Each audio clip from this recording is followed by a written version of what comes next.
The Welsh countryside in October possessed a particular quality of light that made everything appear as though viewed through amber glass.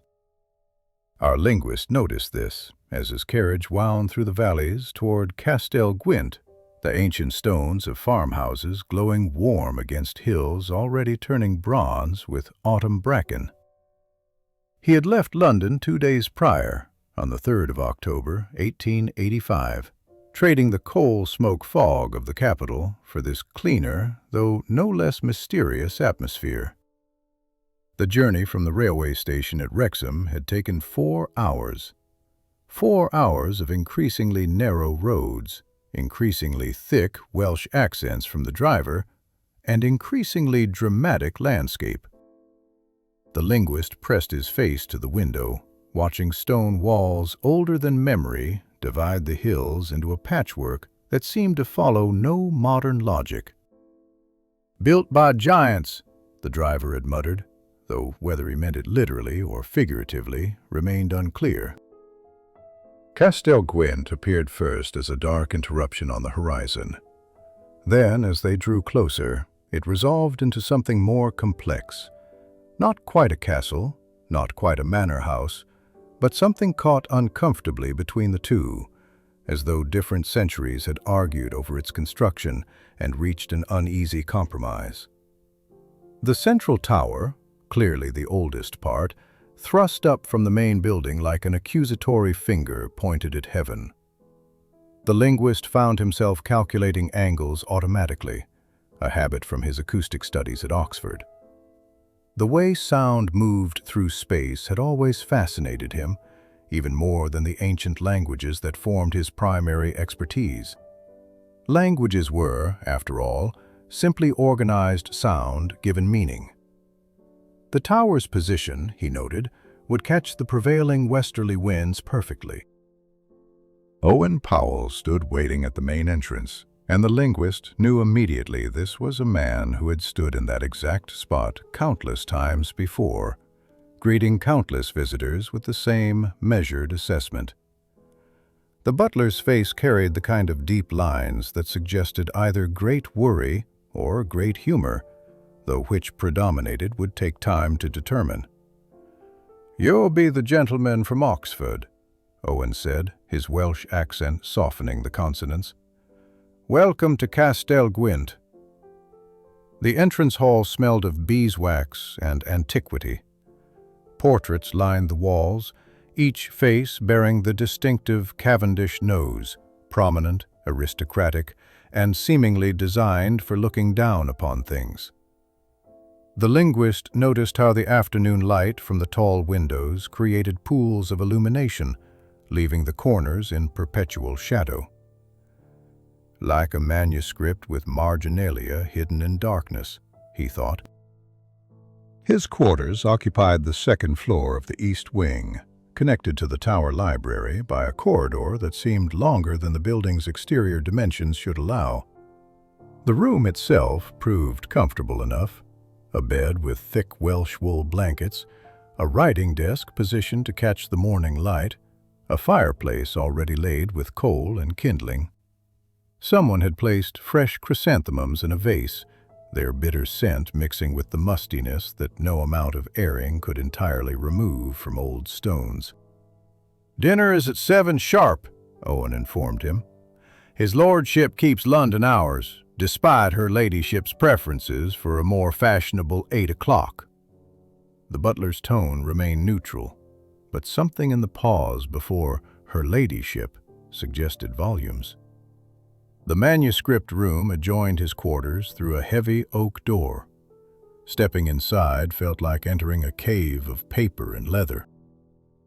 Shelves reached from floor to ceiling, packed with volumes that had clearly been accumulating since the castle's founding.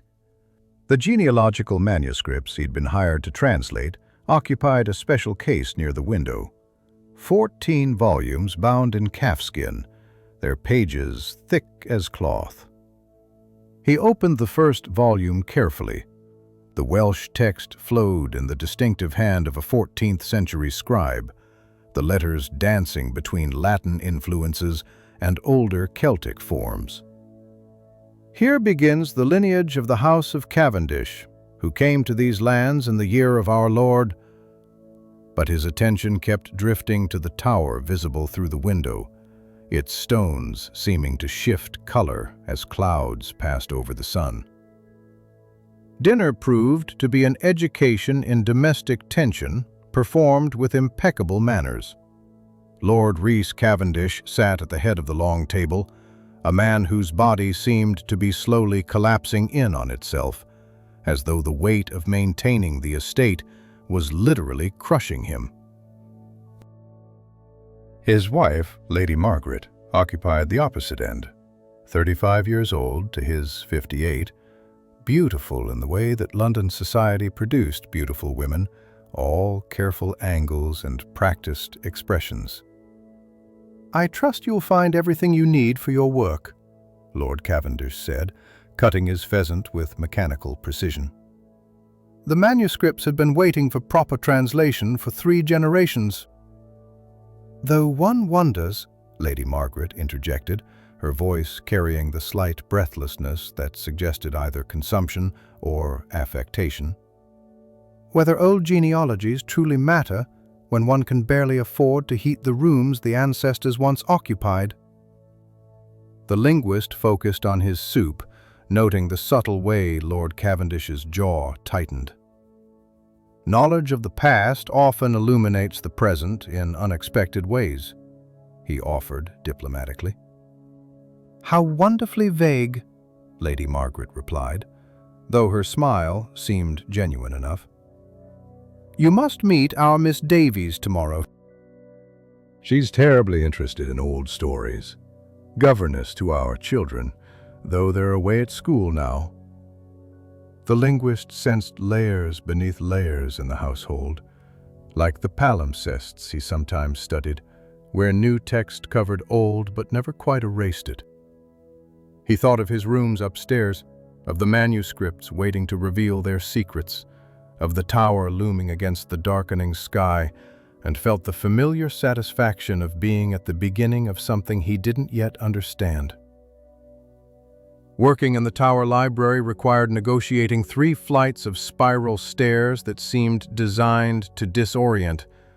Each step had worn differently over the centuries, creating a rhythm that forced careful attention. The linguist had established a routine by his 11th day at Castel Gwent: arrive after breakfast, work until lunch, return for the afternoon. The October light, filtered through windows cut deep into stone walls 4 feet thick, created an atmosphere conducive to contemplation. On this particular morning, the 14th of October, he discovered something unexpected. Pressed between 2 genealogical entries lay a sheet of different paper, newer, though still old, covered in precise architectural drawings. The hand was confident, mathematical. Measurements in Latin annotated diagrams of what appeared to be the very tower he sat in, though with modifications he couldn't immediately understand. Acoustic channels, the notes suggested. Resonance chambers. Sir Aldrich was a peculiar one, Owen Powell said when asked about it over lunch. The butler had been bringing up tea and seemed willing to linger, perhaps grateful for conversation. "My grandfather served him in his final years. Said he spent more time with his instruments and drawings than with people." The linguist leaned forward. "Instruments?" "Scientific ones. Had them shipped from Italy, Germany, even further places. The family doesn't speak of it much." Owen's voice dropped. "There's the matter of the howling, you see." Every old house had its ghost story, the linguist knew, but Owen's expression suggested something more substantial than typical servant gossip. "Once a year," the butler continued, "on the anniversary of Sir Aldrich's death, the 31st of October, a sound comes from this tower. Not wind, not any earthly thing you'd recognize. a howl that sets the dogs mad and sends the horses kicking in their stalls. You've heard it yourself? Every year for 40 years, sir. His lordship locks the tower now, from sunset to dawn on that date. No one enters. The linguist thought of the architectural drawings, the measurements, the references to acoustic principles. His mind began forming hypotheses, but he kept them to himself. "Fascinating," he said simply. That afternoon, Miss Ellen Davies appeared at his workroom door, a volume clutched against her chest like armor. She was 28, he recalled from household gossip. Pretty, in an understated way that suggested she worked to avoid attention rather than attract it. "I apologize for the intrusion," she began, "but I understand you're expert in Welsh?" She needed help with phrases for what she termed a small writing project, though the flush in her cheeks suggested something more significant. The linguist found himself charmed by her earnestness as she asked about old Welsh expressions for fear, for dread, for things that couldn't be explained. "For educational purposes," she added quickly, "to better understand local folklore."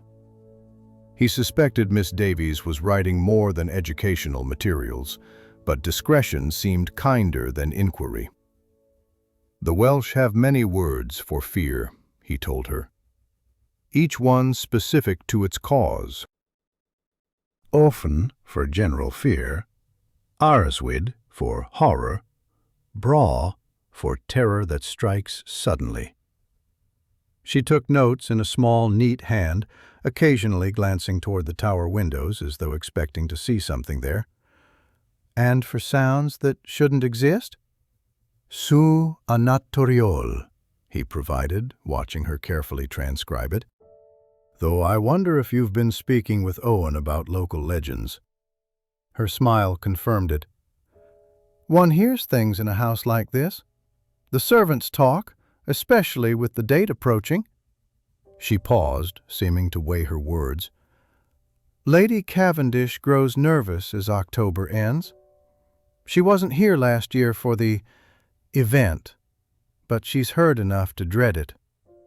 The linguist had noticed Lady Cavendish's increasing agitation at dinners. She'd taken to retiring early, claiming headaches. Lord Cavendish, in contrast, grew more morose, drinking port long after the meal ended. The approaching anniversary seemed to cast a shadow over the entire household. Over the following days, the linguist found himself drawn repeatedly to Sir Aldrich's insertions among the genealogies. The founding patriarch had been educated at Padua, studying with natural philosophers whose names the linguist recognized from his own acoustic research. One note in particular caught his attention. "The voice that speaks across centuries requires no throat, no lungs, only the marriage of wind and stone, properly consecrated." He began measuring the tower when no one was watching. The spiral stairs created a perfect helix. The windows were positioned at mathematically precise intervals. Even the worn stones in certain doorways suggested intentional modification rather than mere age. The tower wasn't just old architecture. It had been retrofitted, turned into something else entirely. Lady Cavendish found him one evening, examining the tower's exterior from the garden. "You're very thorough in your work," she observed, pulling her shawl tighter against the Welsh wind. "Historical context enriches translation," he replied carefully. She studied him with eyes that suggested more intelligence than her dinner conversation typically revealed. "My husband fears you'll flee when the 31st comes. Previous scholars have." "I'm not given to fleeing from phenomena I don't understand." "Even when those phenomena sound like the mouth of hell itself opening?" Her laugh held no humor. "I grew up in Belgravia. The worst sound I knew was carriages on cobblestones. This place, she gestured at the tower, this place has sounds that London would declare impossible. The linguist thought of the drawings, the measurements, the references to Italian acousticians. Perhaps, he said slowly, impossibility is simply engineering we don't yet comprehend. Lady Cavendish gave him a long look, something shifting in her expression. I hope you're right. Though I wonder if understanding makes the terror less or more. Morning walks had become essential to the linguist's routine, not merely for exercise, but for observation. The Welsh autumn revealed itself in layers, frost that lingered in shadows until noon, mist that rose from the valley like exhaled breath, winds that seemed to follow ancient pathways through the hills. He would leave the castle at 7, returning by 8:30 for breakfast, his mind cleared and ready for the manuscripts. It was during these walks that he began to notice the wind patterns around Castell Gwent. The tower, positioned on a rise, caught breezes that missed the main building entirely. More curious still, the wind seemed to accelerate as it passed certain points, creating small vortexes near the tower's base. He found himself making mental notes, correlating wind direction with the architectural drawings he'd discovered. The manuscripts themselves progressed steadily. The genealogies revealed a family obsessed with legitimacy, each generation carefully documenting its connection to the previous one, as though afraid the chain might break. But increasingly he found Sir Aldrich's papers mixed among them, not just architectural drawings, but personal notes in Latin, sometimes in Italian, occasionally in a cipher that took him hours to crack. One passage, dated 1783, read, "The Egyptians built pyramids to ensure remembrance.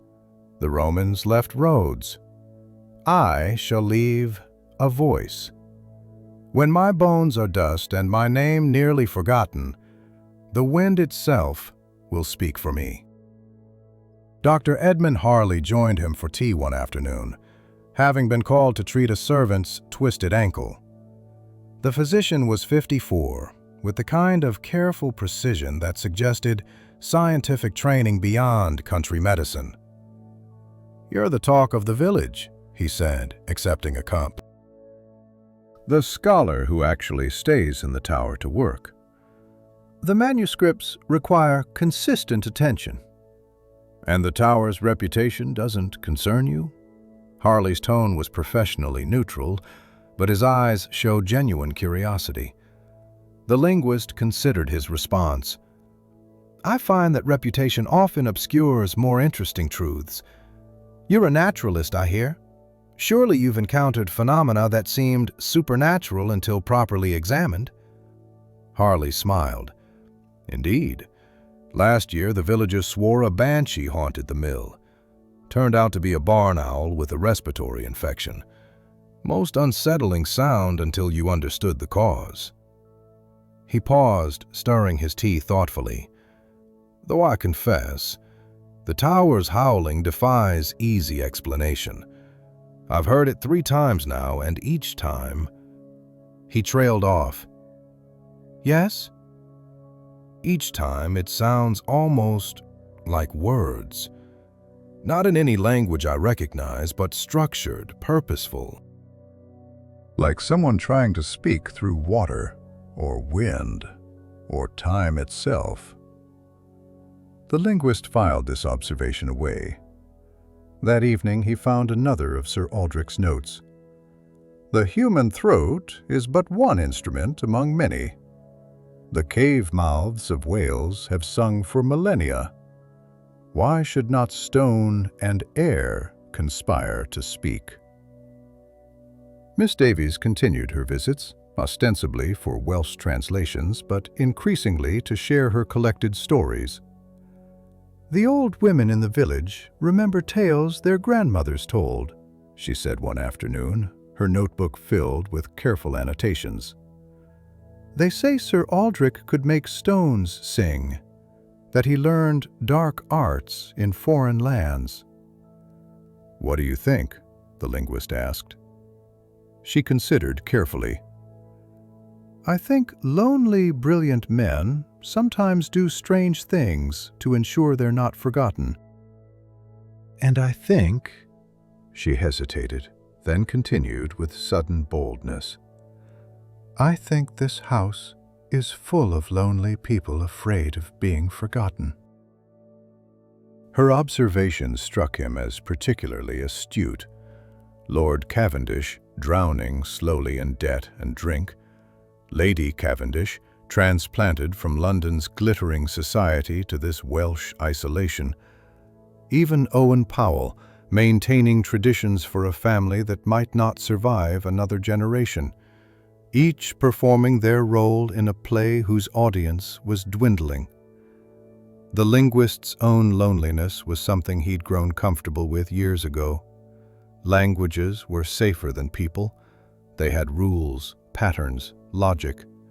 But here at Castell Gwent, surrounded by these carefully maintained distances between human beings, he found himself unexpectedly moved by the general air of dignified desperation. His measurements of the tower continued in secret. The spiral staircase, he calculated, created a precise mathematical curve. The windows were placed at intervals that corresponded to harmonic ratios.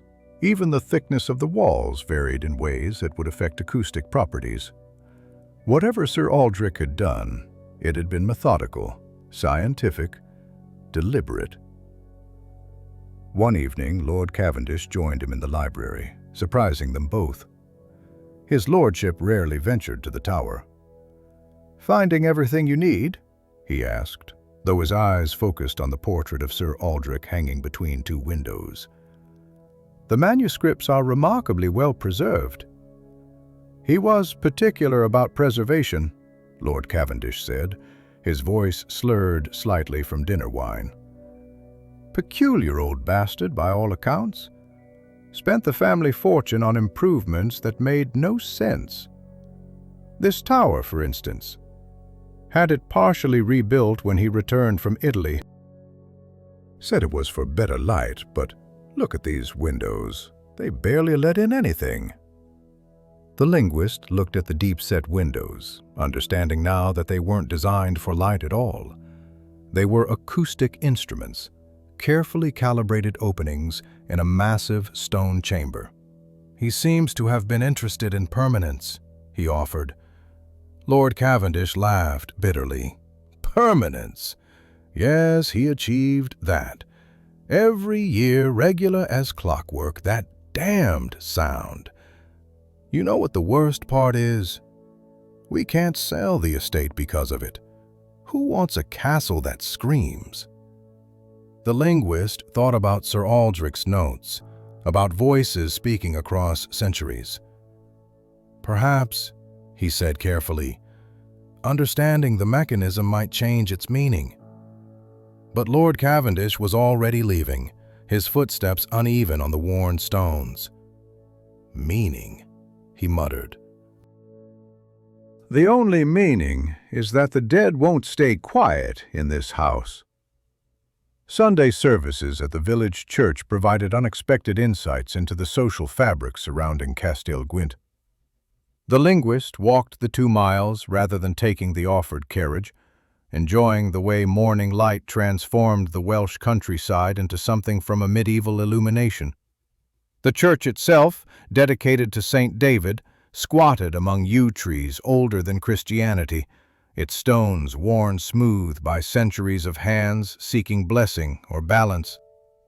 The Cavendish family pew occupied the front left side, elevated slightly above the common benches. Lord and Lady Cavendish sat with the particular stillness of those performing duty rather than devotion. The linguist positioned himself several rows back, among the merchants and professional men, where he could observe without seeming to. The vicar, a nervous man named Pritchard, delivered his sermon with frequent glances toward the Lord's pew, as though seeking approval for his interpretation of Scripture. But the congregation's attention seemed elsewhere. Whispers rippled through the church whenever the wind caused the windows to rattle, and more than one parishioner glanced nervously at the calendar marking October 25th. After the service, the linguist found himself surrounded by curious villagers. "You're the scholar living in the tower," an elderly woman stated rather than asked. "Brave or foolish, that is." "Perhaps simply curious," he replied in Welsh, which earned him surprised smiles. "My grandmother knew Sir Aldrich," the woman continued, switching to her native tongue with visible relief. "Said he could calculate the weight of wind, the speed of sound through stone." Not natural, she called it, though she admitted he paid well for silence about his experiments. Thomas Morgan, the estate manager, appeared at his elbow with practiced timing. 31 years old, ambitious in the way of men who'd risen from modest beginnings, he had the kind of handsomeness that suggested careful cultivation rather than natural gift. "You shouldn't encourage their superstitions," he said quietly in English, steering the linguist away from the villagers. "Understanding local perspectives enriches my work." Morgan's smile didn't reach his eyes. What enriches work is efficiency and modern methods. These old stories, these ancient fears, they're what's killing estates like Castell Gwent. Who wants to invest in a property wrapped in medieval nonsense? The linguist studied him. "You have plans for investment?" "I have plans for many things." Morgan's gaze drifted to where Lady Cavendish stood surrounded by local gentry wives, her London fashions marking her as eternally foreign among their practical Welsh wool. "The estate could be profitable with proper management. Coal mining, perhaps. The hills are full of it." "And the tower?" "Should be torn down. It serves no purpose except to perpetuate foolish legends." Morgan's vehemence seemed personal. "Every year that damned howling costs us workers. They won't stay past October once they've heard the stories." The walk back to the castle revealed new details. The linguist noticed how the road curved to provide specific views of the tower, each angle carefully composed as though Sir Aldrich had designed the approach for maximum dramatic effect. Even the trees seemed positioned to frame rather than obscure. That afternoon, Lady Cavendish requested his presence in her sitting room, a space that attempted to recreate a London drawing room within Welsh stone walls.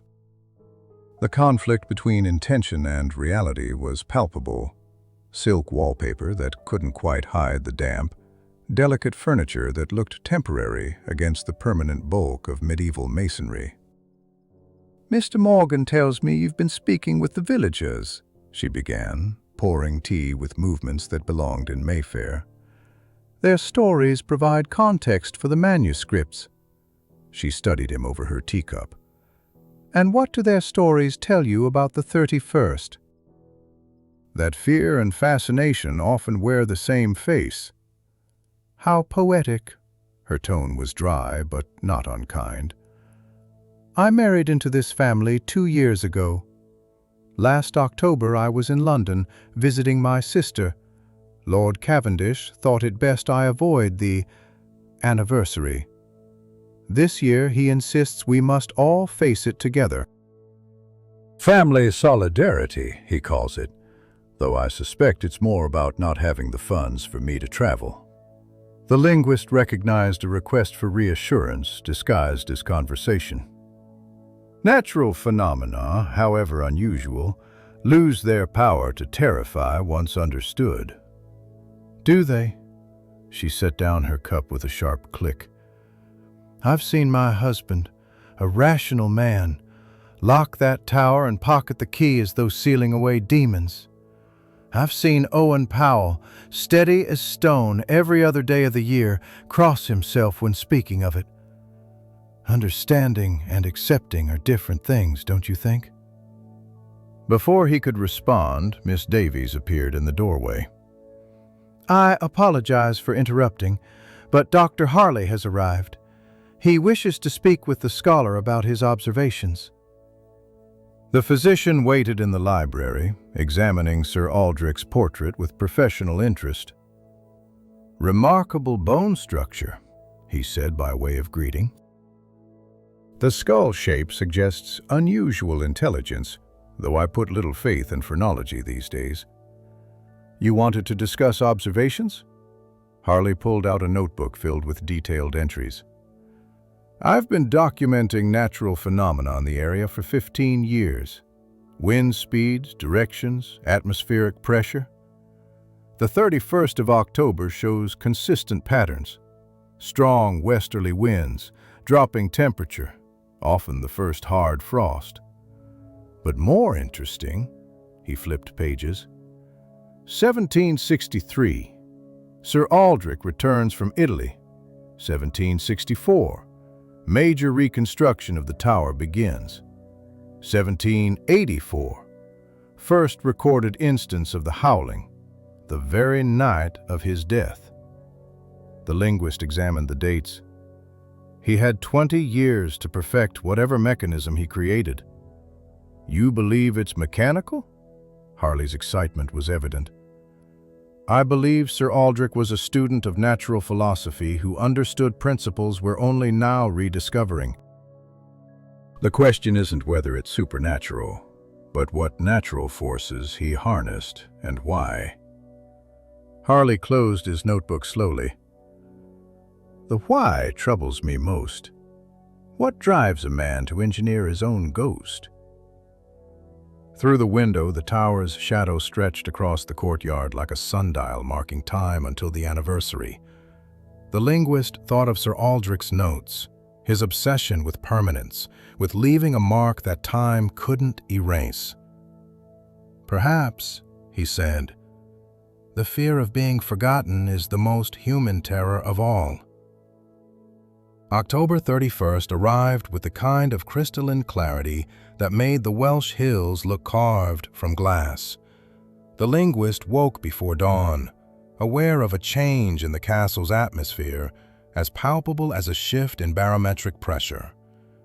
Through his window, he watched servants crossing the courtyard with quick, nervous steps, their breath forming small clouds in the cold air.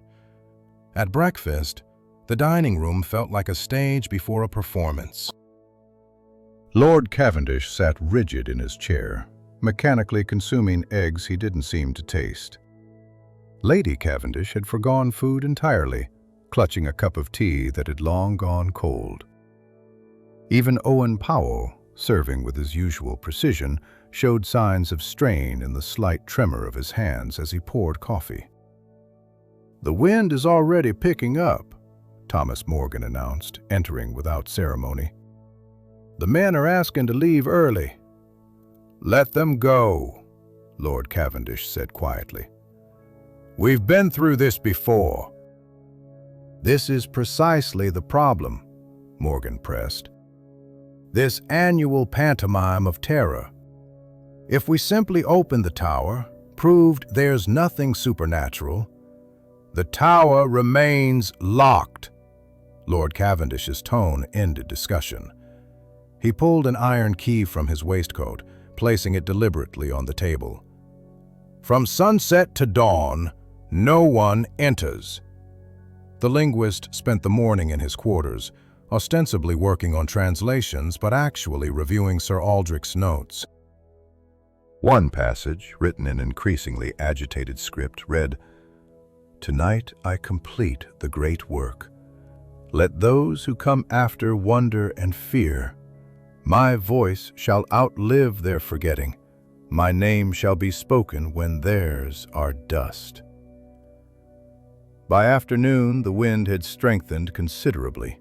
It came from the west, as Dr. Harley had predicted, carrying the scent of rain, though the sky remained clear. The linguist positioned himself at various windows, observing how the gusts struck the tower at precise angles, how they were funneled and directed by the battlements and buttresses. Miss Davies found him in the library at 4 o'clock, her usual composure cracked. "The servants are gathering in the kitchen. They say prayers help, though I doubt Catholic litanies were what Sir Aldrich intended as accompaniment." "You're remarkably calm for someone about to experience the impossible." She laughed, a sound with little humor. "I write Gothic novels, though you've been kind enough to pretend not to guess." I've imagined terrors far worse than sound.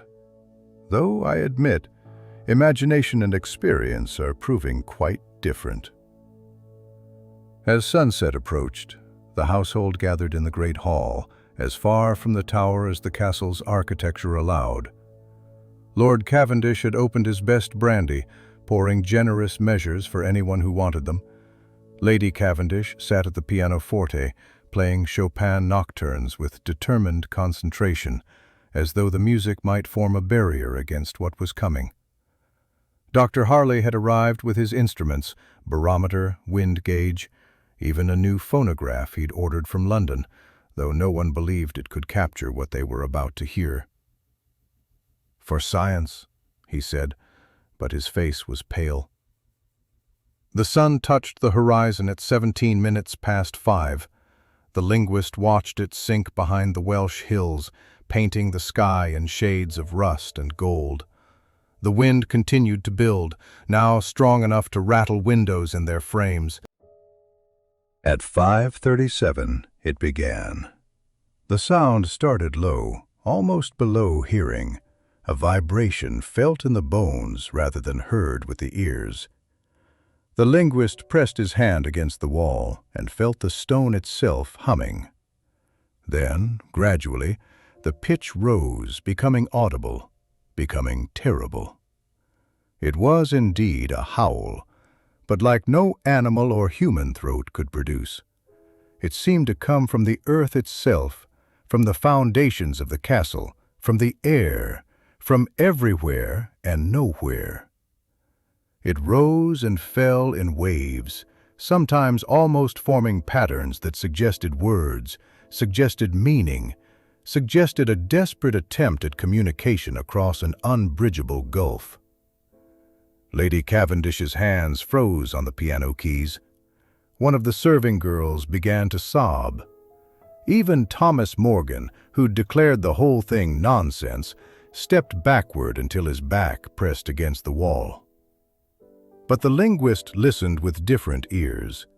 He heard the harmonic overtones, the way certain frequencies reinforced each other. He heard how the sound bounced and reflected, creating interference patterns that produced those almost words. Most importantly, he heard the regularity within the chaos. This wasn't random noise, but a carefully orchestrated acoustic phenomenon. The howling continued for exactly 1 hour and 13 minutes.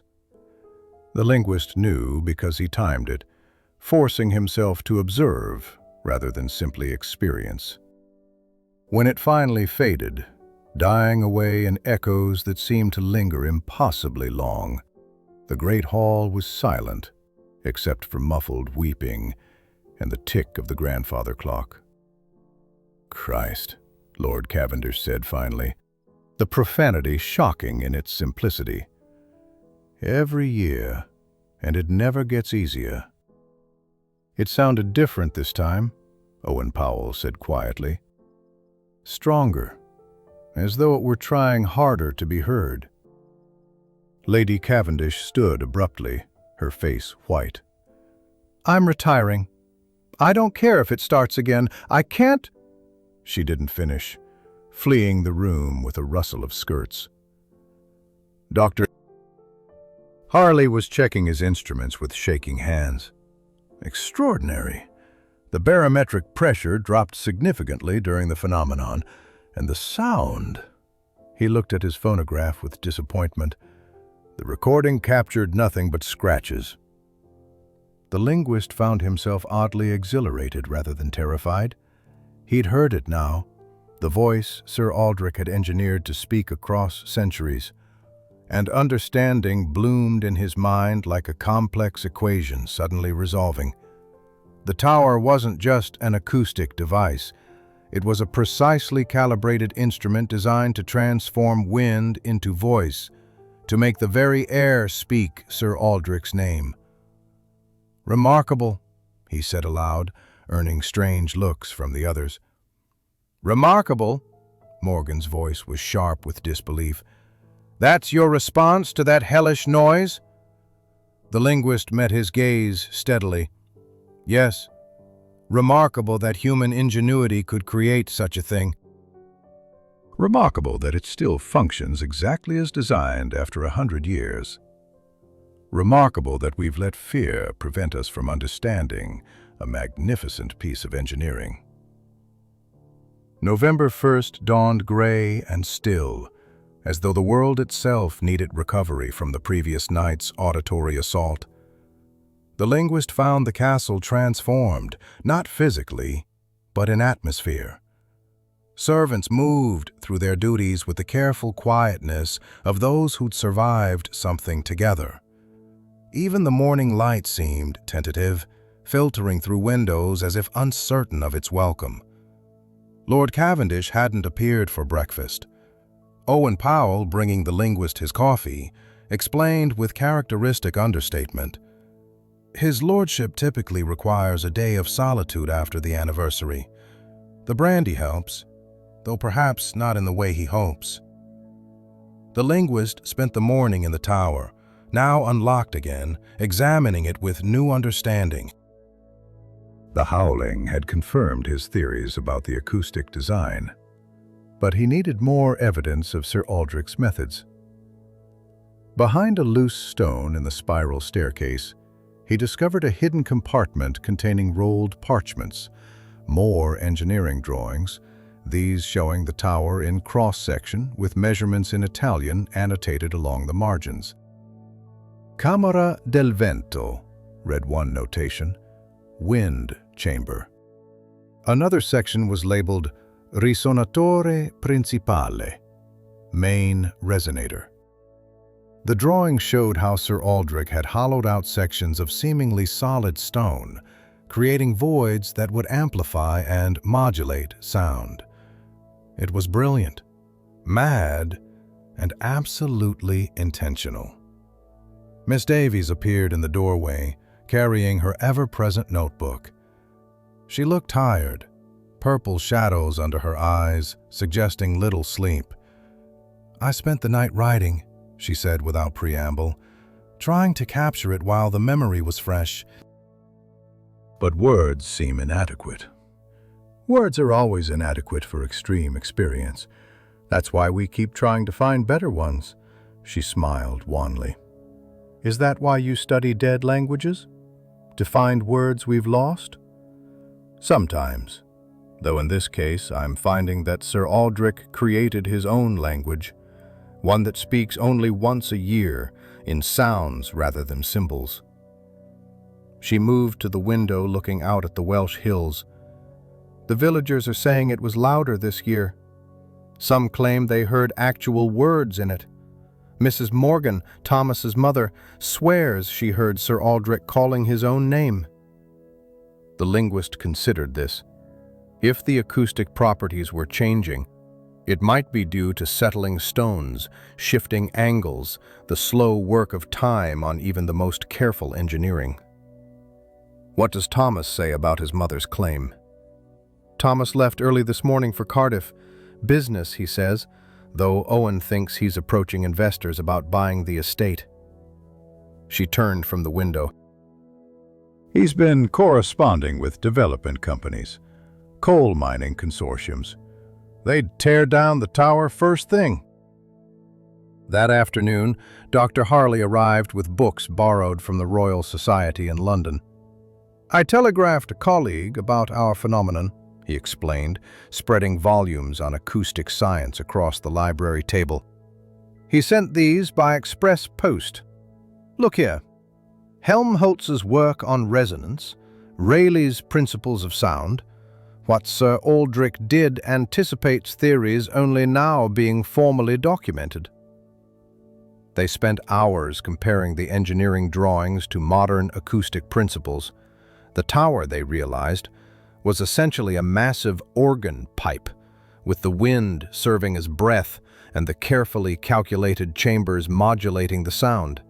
But more than that, Sir Aldrich had incorporated elements that seemed to encode specific frequencies, almost like a musical composition frozen in stone.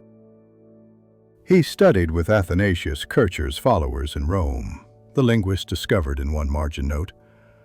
Kircher believed in the music of the spheres, that mathematics and harmony were the language of creation itself.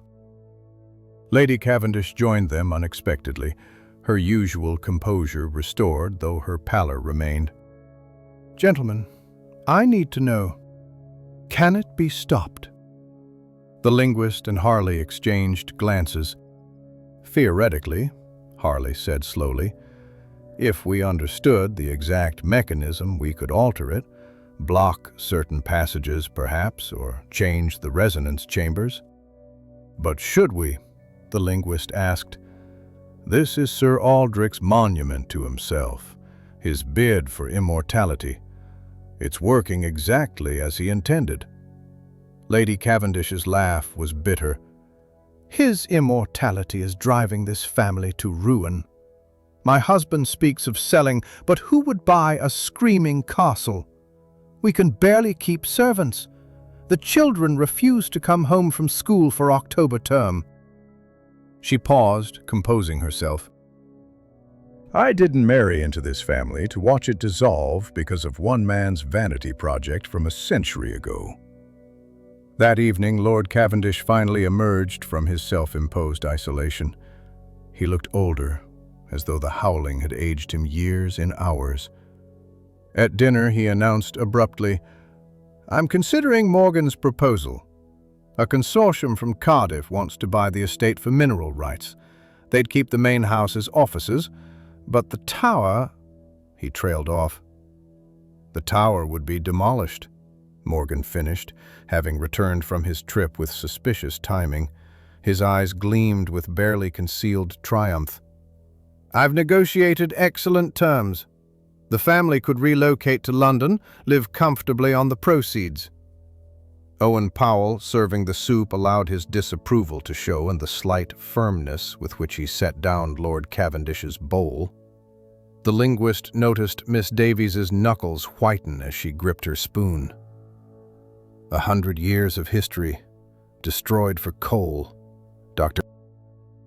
Harley said quietly.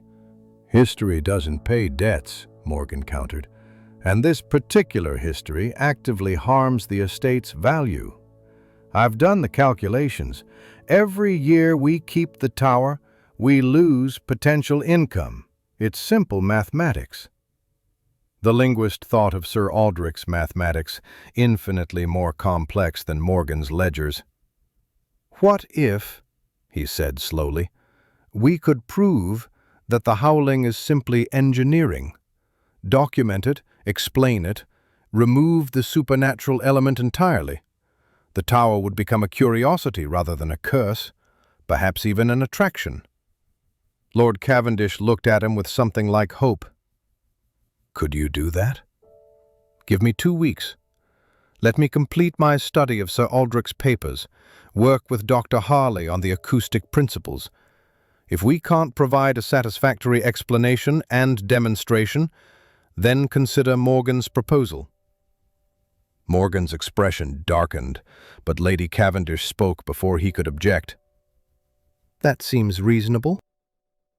2 weeks to solve a century-old mystery. The investigation intensified with methodical precision.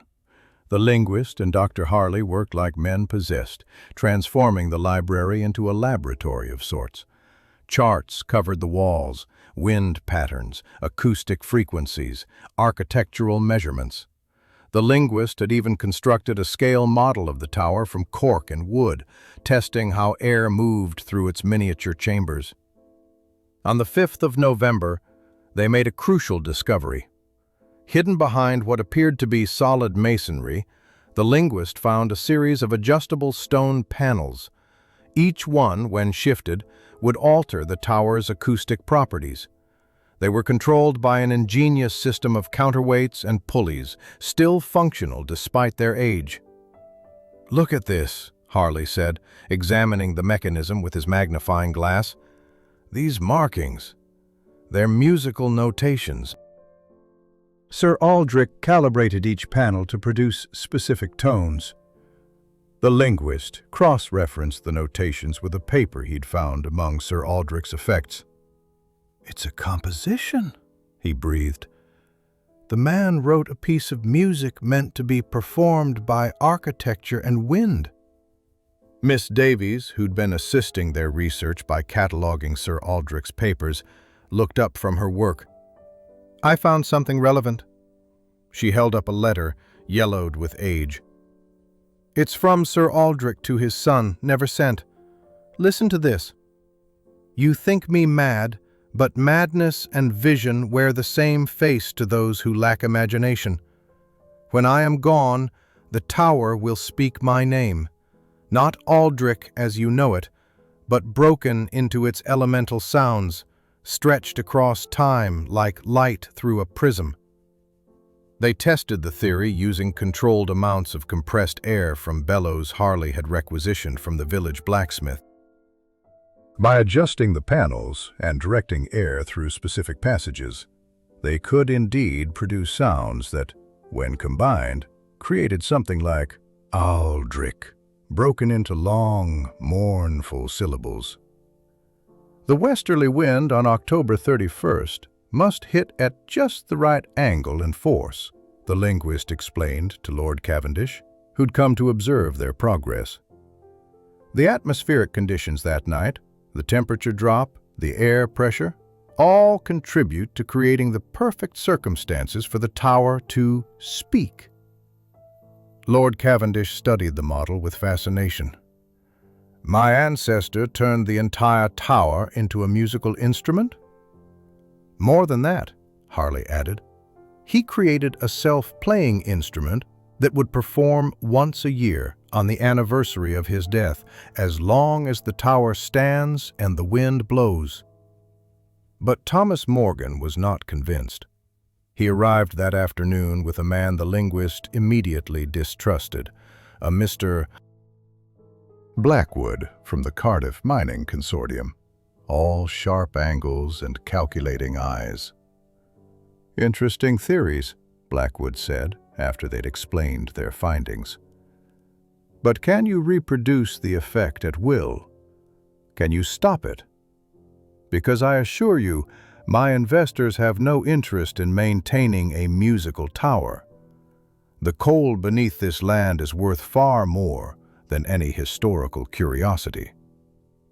"The value of knowledge isn't always measured in pounds sterling," the linguist replied coolly. Blackwood smiled, showing too many teeth. "Spoken like a man who's never had to make payroll or pay debts. Lord Cavendish understands practical matters better, I think." The linguist saw Lord Cavendish waver, the weight of financial pressure visible in his slumped shoulders. Lady Cavendish, however, stepped forward. "My husband will make his decision based on complete information, Mr. Blackwood." The scholars have another week.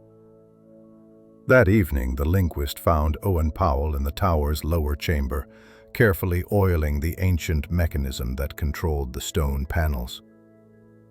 "My grandfather helped build this," the butler said quietly. "Sir Aldrich paid him triple wages to keep silent about what they were doing." "Did your grandfather understand the purpose?" "He understood enough. Sir Aldrich told him that some men left children as legacy, others left fortunes or titles, but he would leave a voice that time couldn't silence." Owen paused in his work. "My grandfather thought him brilliant and terrible in equal measure." The linguist watched the old man's careful hands tending to the mechanism. And you? What do you think? I think every man fears being forgotten. Sir Aldrich just found a way to make his fear into something that would outlast the forgetting. Over the next days, they refined their understanding. The tower didn't just produce Sir Aldrich's name. The entire hour-long performance was a complex acoustic composition.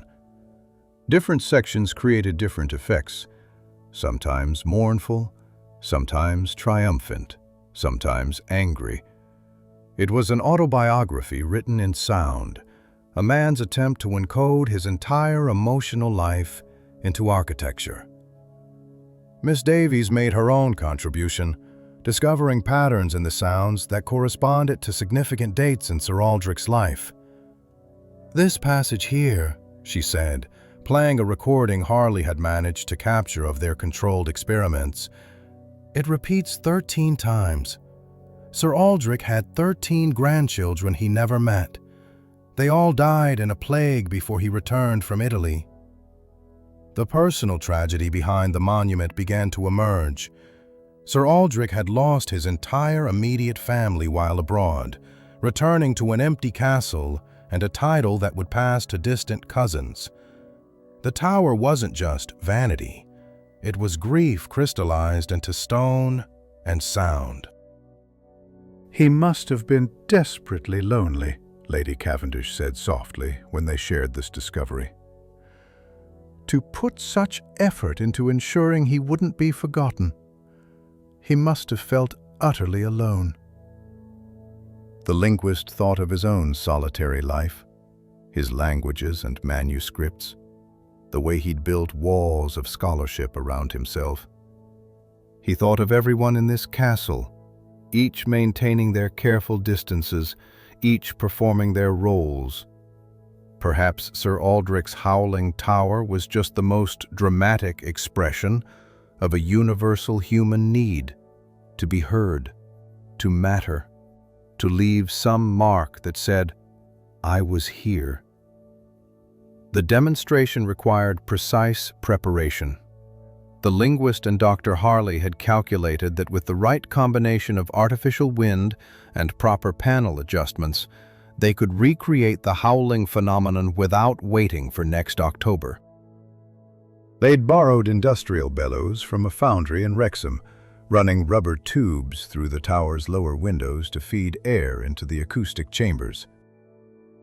On November 15th, the household assembled in the Great Hall. Lord Cavendish sat between his wife and Thomas Morgan, the tension between them palpable. Blackwood had returned from Cardiff for the demonstration, bringing 2 other investors who whispered behind raised hands. Miss Davies positioned herself near the windows where she could observe both the tower and the audience. Owen Powell stood by the door, having refused a seat, his face unreadable. "What we'll show you," the linguist began, "is not magic or supernatural occurrence, but pure engineering. Sir Aldrich created an aeolian instrument, a device played by the wind itself. The panels we've discovered can be adjusted to produce different tones, different words." He signaled to Harley, who began operating the bellows with the help of 2 strong footmen. At first, nothing happened except the wheeze of the pumps. Then, gradually, a low humming began to emanate from the tower. Not the full howling. They couldn't replicate the exact conditions of October 31st, but enough to demonstrate the principle. The linguist climbed quickly to the mechanism room, adjusting panels according to the notations they'd decoded. The sound changed, became more complex. Suddenly, clearly, the tower spoke. Aldrich. Even knowing the mechanism, hearing the name emerge from stone and wind sent chills through the room. Lady Cavendish gripped her husband's arm. Blackwood's investors stopped whispering. "We can modulate it," the linguist called down, adjusting more panels. The sound shifted, became almost melodic. Sir Aldrich encoded different messages for different configurations. This one, he made another adjustment, is what we believe represents his grief for his lost family.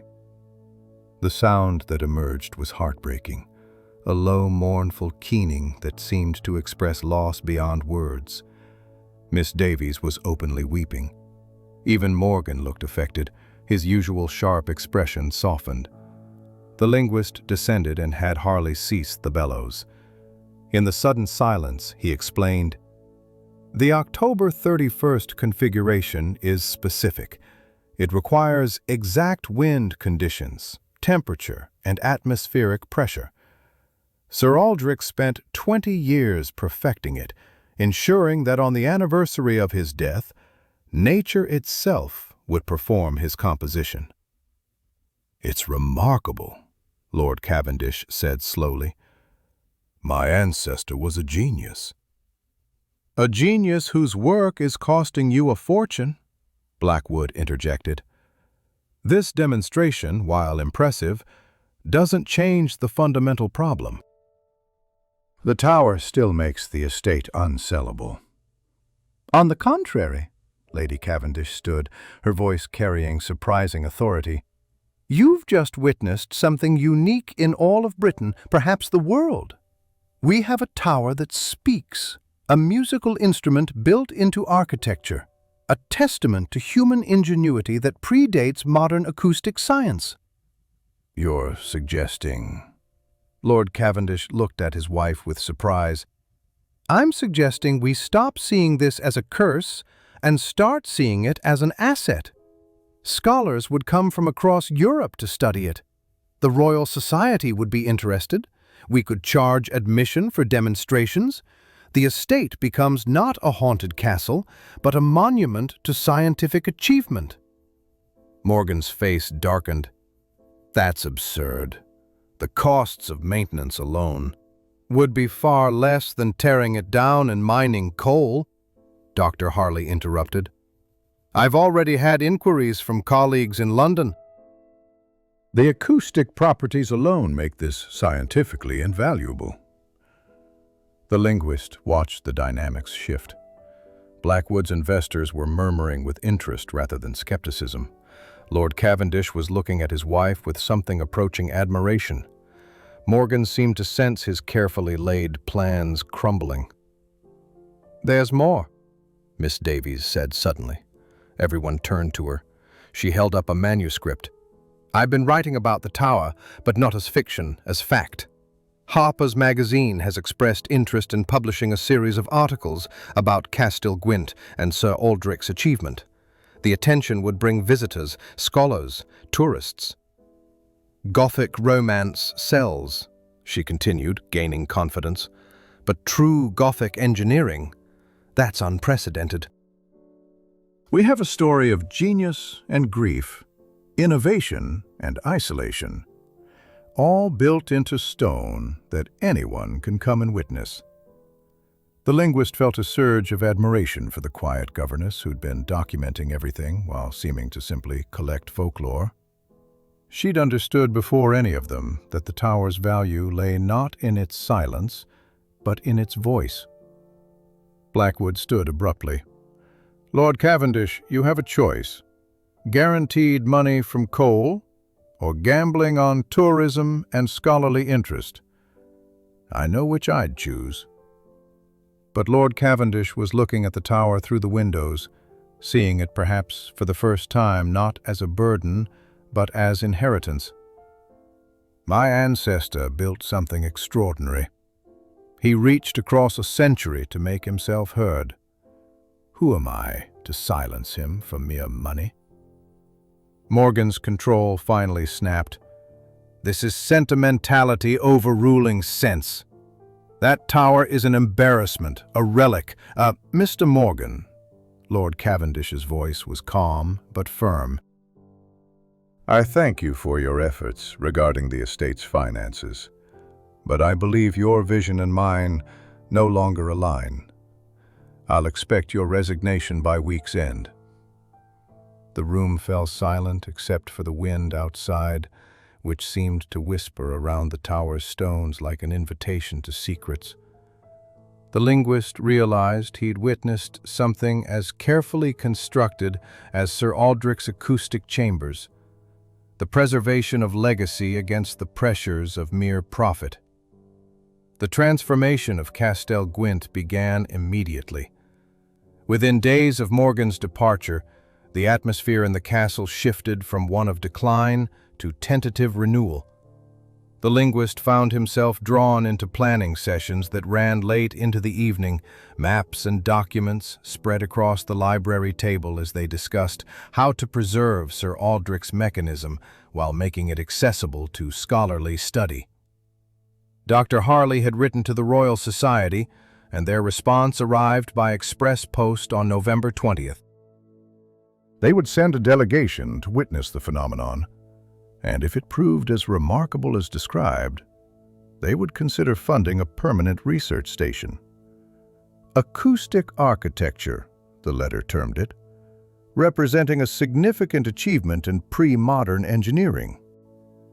The linguist spent his mornings completing the translation of the genealogical manuscripts, his original purpose almost forgotten in the excitement of the tower's mystery. But now the dry recitation of births and deaths held new meaning. Sir Aldrich hadn't just been documenting family history. He'd been establishing the context for his great work, ensuring future generations would understand whose voice spoke from the stones. Lady Cavendish proved unexpectedly adept at organization. She arranged for photographers from London to document the tower, commissioned architectural drawings that could be sent to universities, and began correspondence with newspapers about the story. "I spent years in London society learning to manage appearances," she told the linguist. "Now I'm simply managing a different kind of presentation." The relationship between Lord and Lady Cavendish had noticeably warmed. The shared decision to preserve the tower had bridged something between them. The linguist observed them walking together in the gardens, Lady Cavendish pointing out angles from which the tower appeared most dramatic, Lord Cavendish actually laughing at something she said. Miss Davies's articles had been accepted by Harper's, and she worked furiously to complete them. She interviewed everyone in the household, gathering perspectives on living with Sir Aldrich's creation. "You've given me the ending I needed," she told the linguist. "Not the silencing of the ghost, but understanding its language."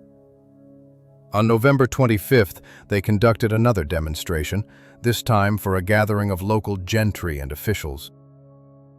Word had spread through the county about the speaking tower, and the great hall was packed.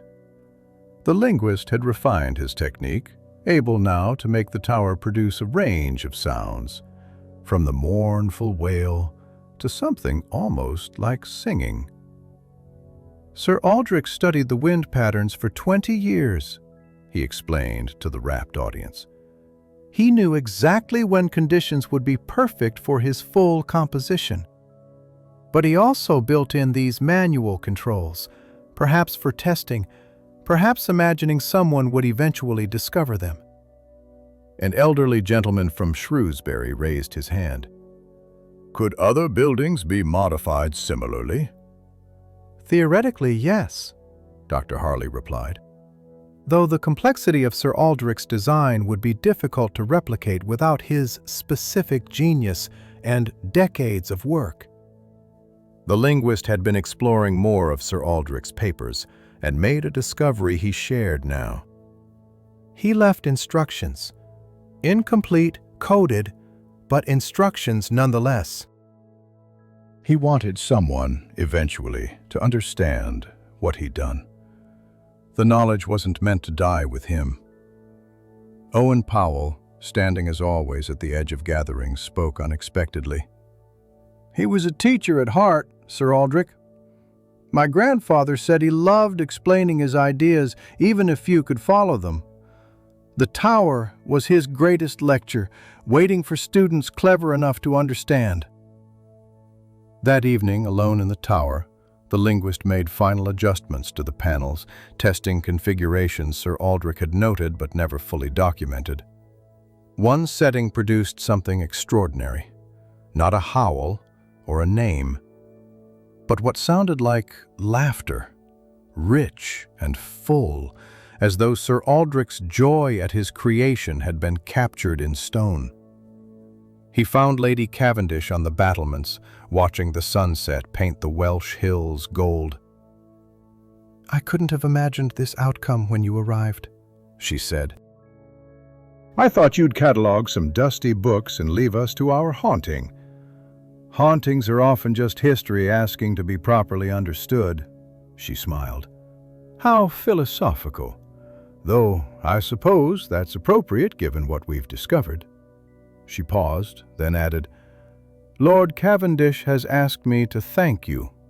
He's not good with words, but this has given him back something he thought lost. Which is?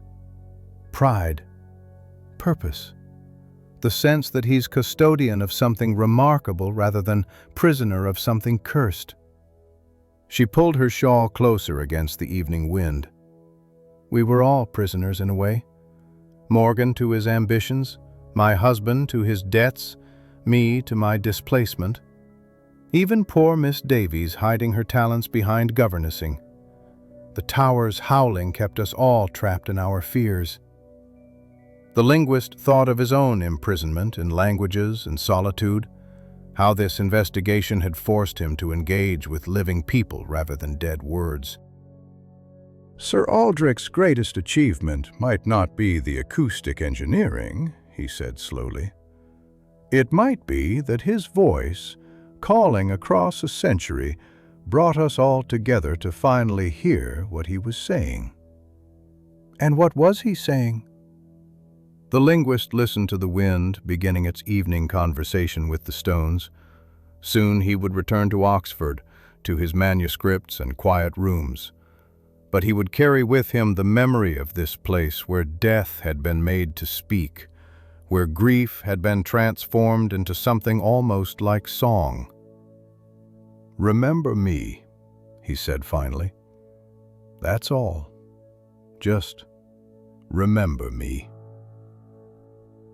December 1st brought the kind of morning that made Welsh stone look soft as butter in the low winter light. The linguist stood in his room, packing his manuscripts and notes with the careful precision of someone who had learned that knowledge travels best when properly protected.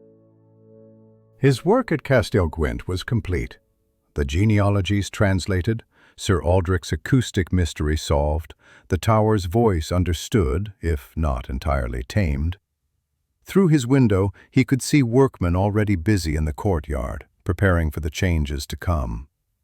A special viewing platform was being constructed, allowing future visitors to observe the tower's mechanisms without endangering the delicate acoustic chambers. The Royal Society had confirmed their support, and the first delegation of scholars would arrive before Christmas. At breakfast, the dining room felt different than it had 2 months ago. Lord Cavendish sat reading correspondence with obvious pleasure rather than dread. Letters from universities, museums, even a note from Parliament about preserving sites of scientific heritage. Lady Cavendish was sketching plans for converting unused rooms into accommodation for visiting researchers. The financial burden that had threatened to crush them had transformed into opportunity. Miss Davies appeared with a package wrapped in brown paper. "For your journey," she said, handing it to him with slight embarrassment. Inside was a bound manuscript, her first novel, professionally printed. The dedication read, "To those who listen for voices in the wind and find in them not fear, but understanding." "Harper's has commissioned 2 more," she said proudly. "Fiction this time, though inspired by truth. I'm moving to London after Christmas. A small flat, nothing grand, but my own." Dr. Harley arrived to see him off, bringing a bottle of Welsh whiskey, for those Oxford nights when you need to remember that some mysteries are worth solving. They shook hands with the warmth of men who had shared something extraordinary, who had looked at the impossible and found it merely improbable.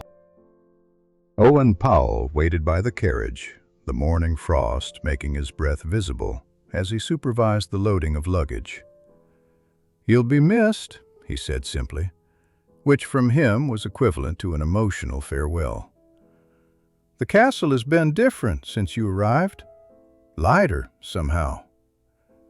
"The weight was never the stones," the linguist replied. "It was the not knowing." Owen nodded slowly. "My grandfather would have liked you. He always said Sir Aldrich was waiting for someone who could hear what he was really saying." Lord and Lady Cavendish came to see him off, standing together in the doorway with the natural ease of couples who have weathered storms and found their foundations solid. "We owe you more than your fee," Lord Cavendish said, pressing an envelope into his hand. "This is a lifetime invitation. Castel Gwent will always have room for you." "You've given us back our future," Lady Cavendish added. "The children are already asking to come home for Christmas." They want to hear their ancestors' voice properly explained, to understand their heritage as innovation rather than haunting. As the carriage pulled away, the linguist turned for one last look at the tower.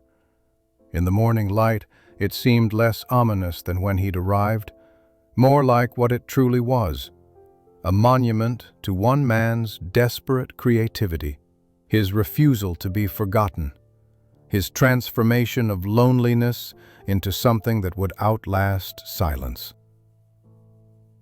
The journey to Oxford took 2 days, reversing his October route through increasingly civilized landscape. But where the trip out had been toward mystery, the return was carrying mysteries solved, knowledge gained, connections made. He thought of Sir Aldrich, alone in his tower, calculating wind speeds and acoustic properties, building his voice into stone. The man had achieved his immortality, but not in the way he'd perhaps imagined. Instead of fear and superstition preserving his memory, it would be wonder and study.